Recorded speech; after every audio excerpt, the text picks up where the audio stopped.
Class 10th का 8.1 जो exercise है क्लास 10th का 8.1 एक्सरसाइज है। इसके पूर्व के वीडियो में हमने आपको बताया था कि 8.1 से संबंधित जो कुछ परिचय था, त्रिकोणमिति का परिचय बताया गया था। अब जो है कि इसमें 8.1 एक्सरसाइज को हम लोग देखेंगे, बारी बारी से सभी सवालों को देखना है। तो आइए शुरू करते हैं। इसमें पहला सवाल है इसमें मान ज्ञात करना है। चूँकि बुक हमारे पास अवेलेबल नहीं है इसलिए हमने सवालों को नोट कर लिया पहले।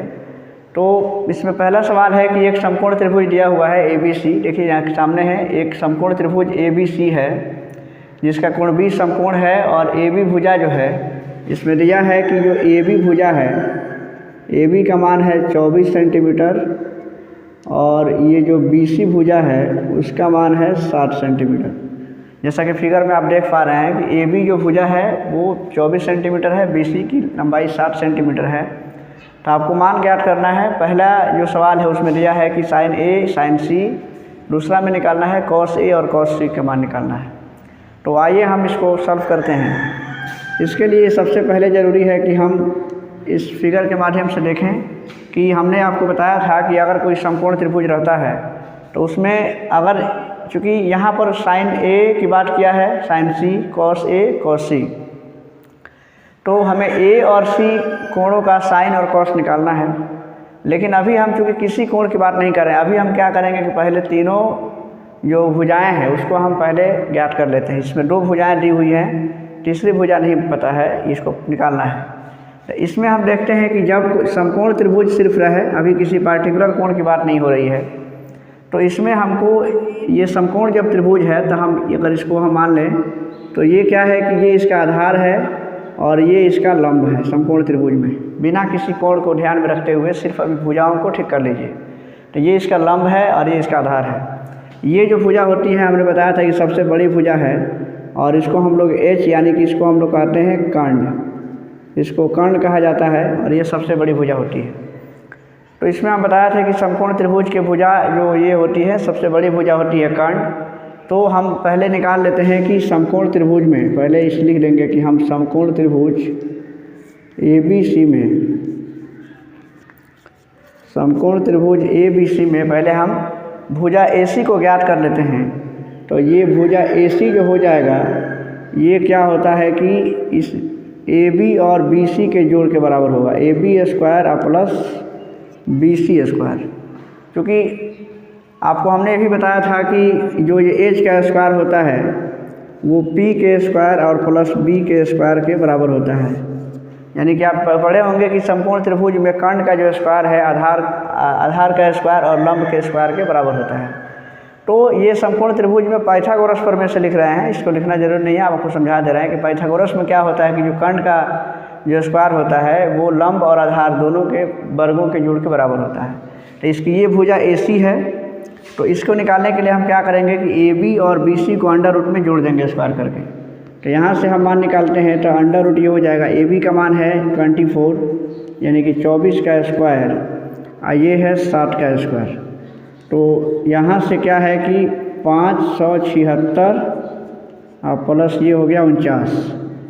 तो इसको जोड़ेंगे तो ये हो जाएगा 625 यानी कि इसका मान हो जाएगा 625 का हम स्क्वायर रूट निकालते हैं तो ये हो जाएगा 25। यानी कि इस तरीके से ये ज्ञात हो गया कि हमारा ये कर्ण वाली जो भुजा है वो कितनी है, 25 सेंटीमीटर है। अब यहाँ से हम साइन और कॉस का मान निकाल देते हैं। साइन कॉस का मान यहाँ से निकालते हैं। अब देखिए हमारा पहला जो सवाल है कि साइन A, अब देखिए ये साइन A निकालना है और यहाँ से निकालना है साइन C। अब देखिए यहाँ से हम पहले A को निकालते हैं, ये हमारा कोण A है साइन A। ठीक, हमने ये भी बताया था कि जिस कोण की बात करेंगे, अगर हम जिस कोण का हमको साइन कॉस टेन या जो भी त्रिकोणमितीय अनुपात निकालना है तो उसमें हमने बताया था कि जिस कोण के बात करेंगे उसके सम्मुख जो भुजा होंगी वो क्या हो जाएगी, इसकी लंब होती है यानी कि P होती है और ये वाला इसका आधार बन जाएगा और ये तो कर्ण है, ये फिक्स रहता है, ये नहीं बदलता है। तो साइन का जो मान होता है हमने बताया था क्या होता है, P/H यानी कि लंब बटा कर्ण। तो हम कोण A की बात कर रहे हैं तो इसके सामने का ये भुजा क्या होगा, इसका लंब होगा यानी कि P होगा। यानी कि ये हो गया इसका 7 और इसमें एच का मान कितना है, ये 25 है, तो ये हो जाएगा 7/25। ये इसका आंसर हो गया ऐसे। इसी तरह से आप देखिए, अब इसी में हम देखते हैं कि सी का कोण, ये मिटा देते हैं इसको। तो ये ध्यान रखें कि जिस कोण की बात करेंगे उसके सामने की भुजा लंब होती है हमेशा, और बाकी जो भुजा होती है आधार होती है, यानी कि लंब और आधार चेंज होते रहता है कोण के अनुसार। ये कर्ण जो भुजा है वो हमेशा फिक्स रहती है।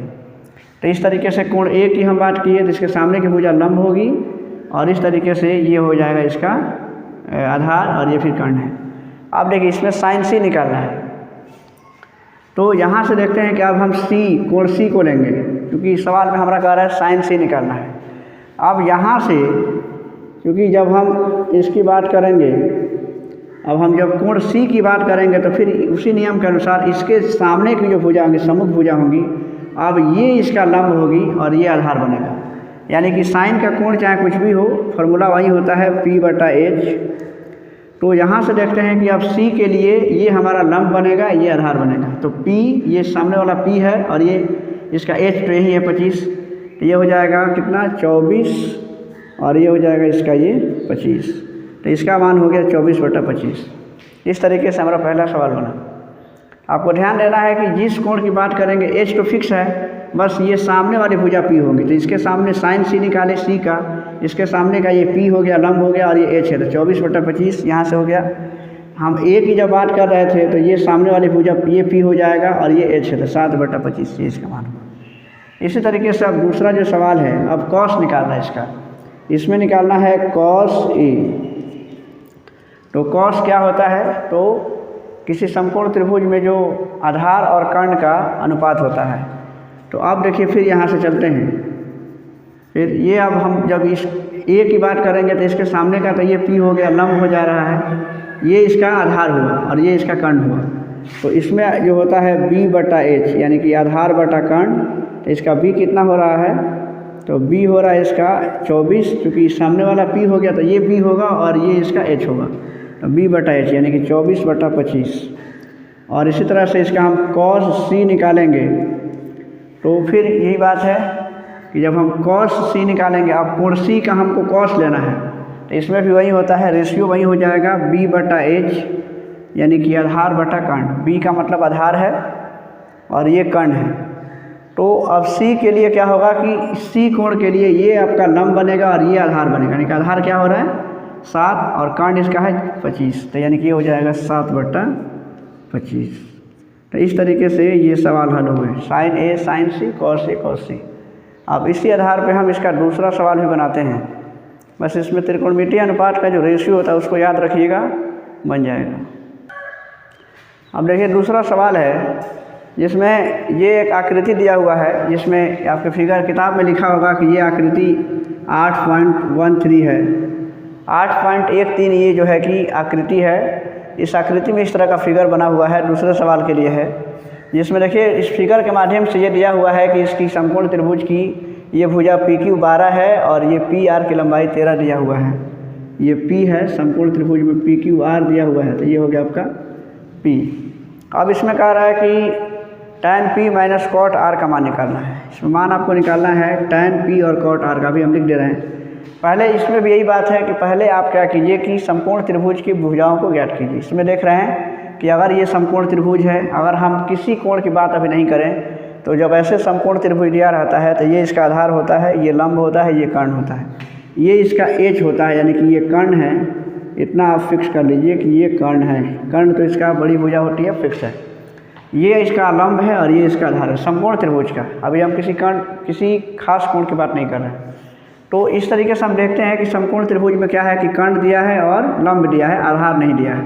तो यहाँ पर भी हम लिख सकते हैं कि चूँकि इसका जो सॉल्यूशन हम लिखेंगे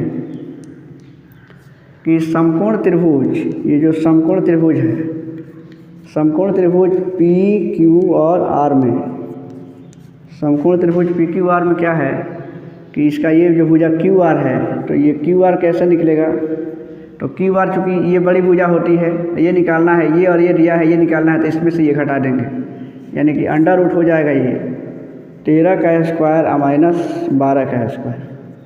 तो ये हो जाएगा, यानी कि 13 का जो स्क्वायर होता है वो होता है 169 माइनस 144।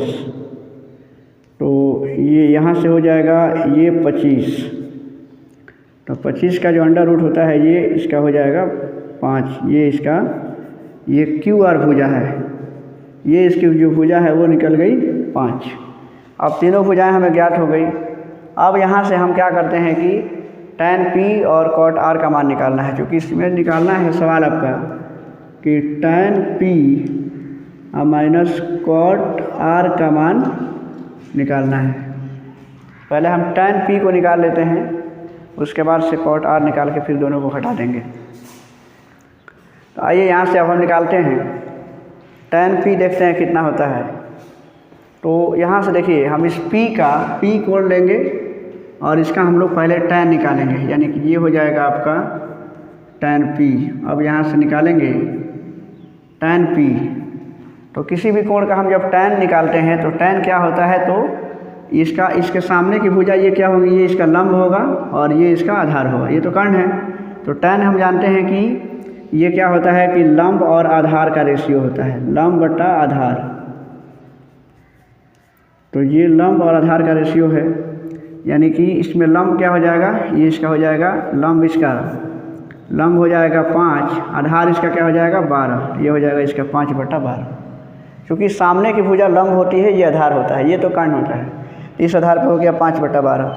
अब हम लोग निकाल लेते हैं cot R। इसमें cot R भी निकालना है, तो इसका cot निकालेंगे इस R का हम लोग को निकालना है cot tan का उल्टा होता है।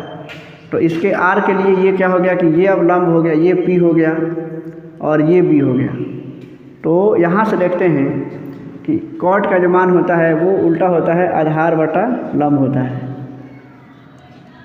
आधार बटा लंब, यानी कि B/P होता है।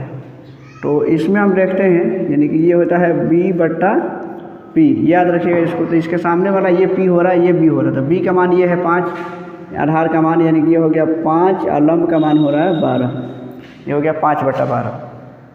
इसके लिए भी देख रहे हैं कि ये हो गया आपका tan 5/12। इधर से देख रहे हैं कि ये P है और ये क्या है कि इसका आधार है, यानी कि लंब, ये लंब है, ये आधार है, यानी कि B/P होता है cot का। तो ये हो गया 5/12। अब क्या करना है, इसीलिए आप निकाल लीजिए यहाँ से कि tan P minus cot R।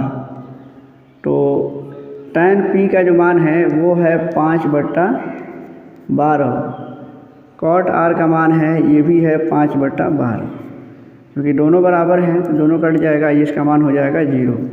ये इसका आंसर होगा 5/12, ये 0 इसका आंसर होगा। तो इस तरीके से हम सवालों को हल कर सकते हैं, कोई विशेष बात नहीं है इसमें, बस आपको फार्मूला याद रखना है। अब देखिए इसका तीसरा जो सवाल है, तीसरा सवाल में दिया है कि ये 3 नंबर सवाल है, इसमें दिया है कि sin A का मान जो है, sin A जो है वो 3/4 है। तो निकालना है cos A और tan A का मान निकालना है। तो देखिए इसमें चूँकि दिया है, इसको हम यहीं से सवाल नहीं नोट करते हैं, आप देख लीजिएगा। sin A का मान दिया है 3/4, यानी कि हम जानते हैं कि sin A जो होता है वो P/H का रेशियो होता है। इसका मतलब ये हुआ कि किसी समकोण त्रिभुज में P का मान जो है कि यानी कि लंब का मान 3 है और H का मान जो है वो 4 है। तो यहाँ से हम निकाल लेते हैं, यहीं से हम B निकाल लेते हैं। तो B क्या होगा, तो √H² माइनस P का स्क्वायर, यानी कि H कितना है तो 4 का स्क्वायर माइनस ये हो जाएगा 3 का स्क्वायर। तो ये हो जाएगा 16 माइनस 9, अंडर रूट हो गया 7। ये B का मान है। आप कोई समकोण त्रिभुज बना सकते हैं या फिर ऐसे भी बिना समकोण त्रिभुज बनाए भी इसको हल कर सकते हैं कि साइन का मान दिया है 3/4। हम जानते हैं कि साइन का मान जो लंब और कर्ण का अनुपात होता है, इसका मतलब ये लंब का मान 3 है और कर्ण का मान 4 है। इस तरीके से हम B यानी कि आधार निकाल सकते हैं, H² माइनस P²। यहाँ से ये आधार का मान निकल गया। अब यहाँ से आप निकाल लीजिए cos A और यहाँ से निकाल देना है tan A। cos क्या होता है तो B/H। तो इसका हमको देखना है कि B कितना हो रहा है। तो इसका B निकला हुआ है √7 और H का मान है 4, तो √7/4 और tan जो हो जाएगा वो P/B होता है। तो P का मान कितना है 3 और B का मान निकला है √7, ये हो जाएगा 3/√7। तो ये जो है कि cos और sin का tan का मान है। इस तरीके से इसके 3 सवाल ये हो गए।